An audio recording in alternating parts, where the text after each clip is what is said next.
నమస్తే అందరికీ జై శ్రీరామ్. ఈరోజు శ్రీ సీతారాముల వారి పూజకి వెళ్ళడం జరిగింది. అక్కడికి వెళ్ళగానే అక్కడున్న అమ్మ అందరికీ పసుపు పొట్టి ఇవ్వడం జరిగింది. పసుపు పొట్టి తీసుకున్న తర్వాత మేమైతే భక్తితో భజనలో మునిగిపోయినాం. భజన ఒకటే కాదు, ఇక్కడ 11 సార్లు హనుమాన్ చాలీసా పాడడం కూడా జరిగింది. ఇక్కడ విశేషం ఏంటంటే శ్రీ రామదండు భజన మండలి వాళ్ళు కూడా వచ్చారనమాట. వారైతే చెప్పిన ప్రతి పాట, ప్రతి మాట, ప్రతి శ్లోకం మాలో చాలా పాజిటివిటీని నింపిందనమాట.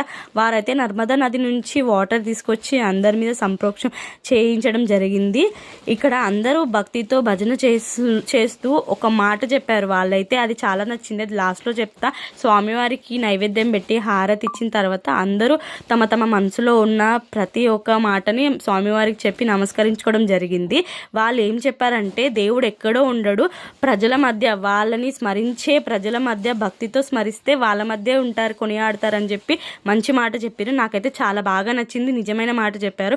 పూజ అయిపోయినాక మేమైతే తీర్థప్రసాదాలు తీసుకొని తినేసి ఇంటికి వచ్చినాం. ఇలాంటి వీడియోస్ చాలా వస్తుంటాయి. Do follow.